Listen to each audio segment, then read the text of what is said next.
According to a poll conducted by CGTN's think tank among people in 24 countries, nearly 80% respondents in Afghanistan believe the U.S. war against their country was a complete failure. Do you have any comment? 我注意到了有关的民调。 I noted the poll you mentioned. It is very telling, as it reflects how the Afghan people and the international community truly feel about the 2-decade-long war in Afghanistan.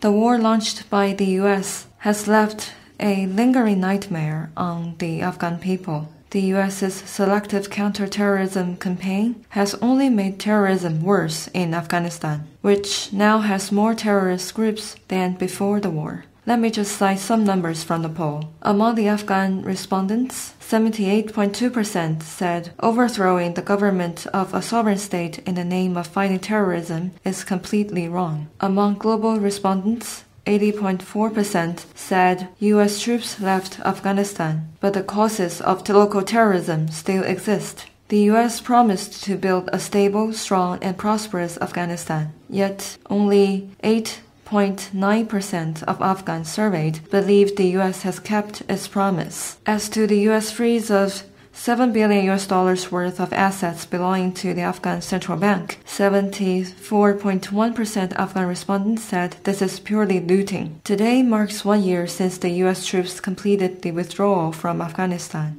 1 year on, the gaping wounds torn open by the U.S. through force and plunder are still bleeding. Instead of reflecting on its responsibilities, the U.S. continues to hamper Afghanistan's reconstruction. According to recent figures from the UN Office for the Coordination of Humanitarian Affairs, 25 million Afghans are living in poverty, and 3 million Afghan children are unable to return to school. According to a report released by the United Nations Assistance Mission in Afghanistan, the human rights situation has been exacerbated by a nationwide economic, financial, and humanitarian crisis of unprecedented scale. At least 59% of the population is now in need of humanitarian assistance, an increase of 6 million people compared with the beginning of 2021. The U.S. must answer for this. The U.S. needs to listen to the strong voice of the Afghan people and the international community, immediately return the assets of the Afghan Central Bank, take real action to heal Afghan people's wounds,